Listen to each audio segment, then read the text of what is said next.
Okay, hey everybody, welcome to another episode of On the Wrist from Off the Cuff. Today we have a really cool piece for you from a brand that I am finally getting my hands on a piece from them.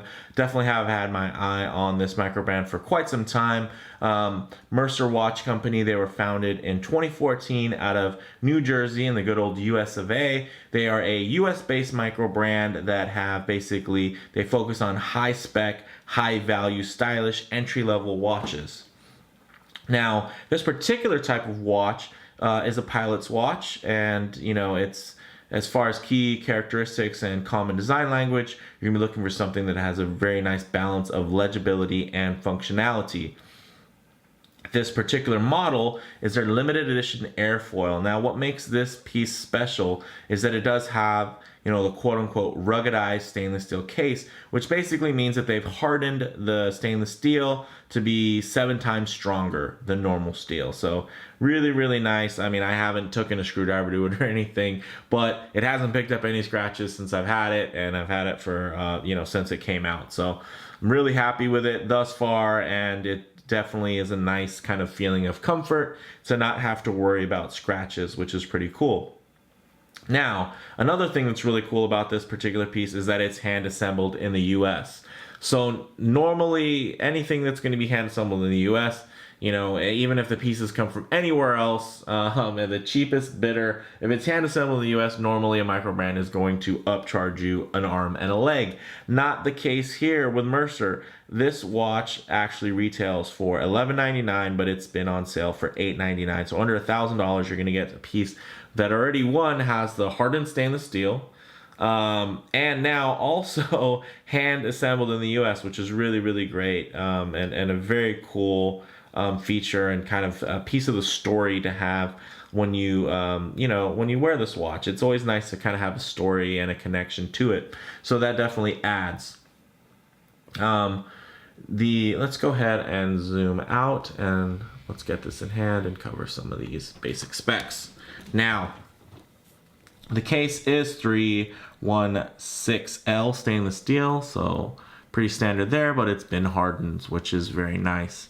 As far as the case diameter, this is a 40mm watch. Now, for a watch that has such a kind of small bezel diameter there, 40mm might seem a bit big, but this is a pilot's watch, so 40mm is actually pretty conservative for a pilot watch. And I think that's what makes this piece so versatile, is it actually makes it kind of more of an everyday watch, instead of kind of being more tied to the theme of aviation. So really cool. I like the proportions. It's 40mm across, and then it has an 11mm height, which isn't, it's not really thick and it's not super thin. I say, it's just right.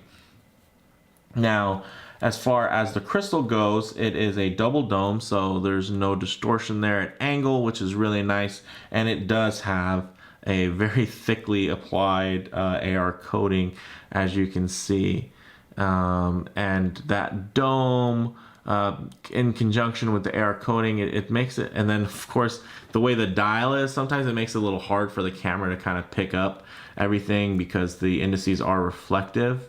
And then I don't want to face it towards the studio lights, because when it picks them up, it's just going to have this huge glare, and even the AR coating on here is going to have trouble against studio lights, as you can see from all my other watch videos. So something to keep in mind though, this is one that's going to be a little bit hard to film and even a little bit hard to catch in pictures, kind of the excellence in execution that you'll find here with the airfoil. So the crown is a very nice screw down crown. It's actually polished. It's signed with the Mercer M there. And then on the back, you can see very nicely is the Swiss power plant, is the Sellita SW200-1, which is basically an ETA 2824 clone. And I don't mean that. I mean, some people hear, 2024 clone, and they think of something like a Seagull movement.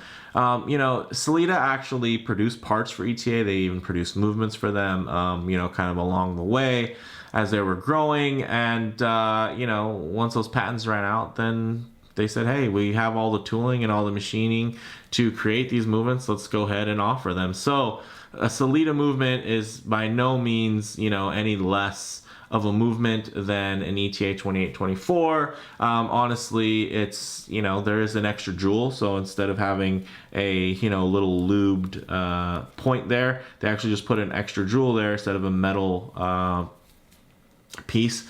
So it's technically probably, and when I say technically, technically it's probably slightly better, right? Only difference is, of course, there's different finish levels and different options, different grades with ETA. As far as Sellita goes, it's not necessarily a 1-for-1, but I gotta say I've had very good experiences with Sellita movements in the past, and I definitely, it's not something that turns me off. It's not like the difference between, a Seiko NH movement versus an ETA or a Miyota 9015. If it's a Sellita, honestly, I'm happy to hear about it being in there because, one, Sellita isn't going anywhere as far as hiding, and kind of proprietary, making their movements harder to source or repair or buy. Sellita's definitely out there, and it's a little bit more expensive than an ETA movement, and it's because they just don't deal with the kind of mass quantity that the Swatch Group does. So I think it's a really inspired choice for them to have an SW200 in there. And if you don't know anything about Sellita, you should probably look it up because you'll find it's a fine Swiss movement company. So, and one of the very cool things is, not too dissimilar from my Oris Aquis red rotor, they have a blue rotor, except here the coating actually goes over the little Geneva striping, which is really cool, and you can see it through there, which I think is a really nice touch. And you can see they signed the rotor Mercer as well, which is also very, very cool. And another nice detail is that the case back is also sapphire. So the viewing window sapphire, and of course the top crystal is as well. So pretty cool. Definitely hard to find at watches in this price range, and if not even more expensive. My Oris Aquis, there's a lot of people who kind of confuse the specs and will say, oh, the case back has a sapphire on it too. It doesn't. It's a mineral crystal. It says it right on the Oris website. So very nice detail to have, a sapphire sandwich in this case, sapphire on both sides. So as far as the dial hands and lume go, the dial has these really nice raised, polished indices there. As you can see, the light hits them. Very, very finely done. Really, really high quality. I gotta say I'm a fan. They look great. The numerals look fantastic. Now, and then they also have these nice lume dots that are applied on the outer ring there, as you can see, kind of chapter ring. It's a little bit raised from the dial. And then you have a matte black dial with the date at the 6 o'clock, which is really nice. As you can see, really helps with the balance of the dial, keeps it very symmetrical, which is really a nice feature to have. As far as the hands go, they are polished hands. And they're loomed very nicely, except for the seconds hand, but the hour and minute have a nice amount of lume on there. The shape is very reminiscent of the Oris Big Crown Pro Pilot hands. So it definitely has that similar look to it, but I think it looks great. The lume on here is BGW9, so it has that nice blue hue to it. Really, really good. Another surprising feature is that this bad boy is 100 meters water resistant, and the crown is a screw down. So that is really cool to have in what almost could be a dressy watch. And this is a piece that's very versatile. If you check out my Instagram, you'll see this on NATOs, you'll see it on different leathers. It's just something that can be worn so many different ways, and and that kind of cleanliness in design is one of the things that helps with that. So the end links here are 20 millimeter. So the lugs are 20 millimeter. I'm sorry, not end links, but the lugs are 20 millimeters between. So this is a 20 millimeter strap, And then it has a nice little taper to it, as you can see. And it has a nice signed buckle. Really polished and bright and nice. Really nicely finished. Now, one of the things, another value here is that you have a lined, stitched shell cordovan strap that tapers. So this is, basically horse leather, and these straps themselves can go for like $100, and that's not from an expensive strap maker. That's from just any generic strap seller that makes shell cordovan, and especially if it's going to have a liner on it. So it's really nice, soft leather in here. It has a nice padded feel to it. So another thing that kind of goes with that value proposition, this thing is fully loaded. It's really, really nice. So let's go ahead and get this on wrist. Actually, before we get it on wrist, let's go ahead and go in for a quick loom shot. Although this isn't a diver and it's not, meant to be crazy on loom, it has good amount of loom and nothing to kind of scoff at. So let me just hit it with the flashlight here. Okay, now we'll go ahead and get the lights out. As you can see, the BGW9 looks just fantastic. This isn't a diver. It's not meant to have a huge amount of loom. I think it's still very legible. You're not going to have any trouble telling time when you're in the movie theater or anything like that. And if you've had any experience with BGW9, you know that it does have very nice brightness as well as longevity. So this is going to stay glowing for quite some time.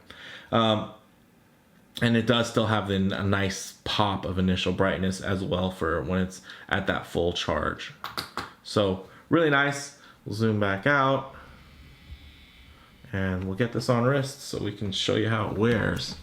So as you can see on my 7¼ inch wrist, wears really, really nice. This is a really great strap, high quality. I am pretty notorious for swapping out straps, and this bad boy, I gotta say, I do find myself, I keep coming back to this strap. It's just really nice, finely executed. I almost want to put it on other watches. I mean, that's how good the strap is.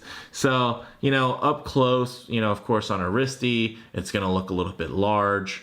But down here you get a little bit more of my arm in. You kind of see the scale of my hand and my forearm, and you kind of understand now that this is going to be a nice wearing watch, and the size works really well. Of course, up close, the perspective is going to be skewed. It's going to look a lot bigger, but I gotta say this is actually a really, really nice wearing piece, and I do enjoy wearing it. And then of course that hardened steel, it gives it a very nice rugged feel, and it's something that you don't have to worry about, getting scratched up or dinged up. Although this is, kind of a limited piece, you don't have to worry about it, because one of the reasons why it's limited is that it's actually really nice and tough. So I think it looks really great. That dial is so deep and so black.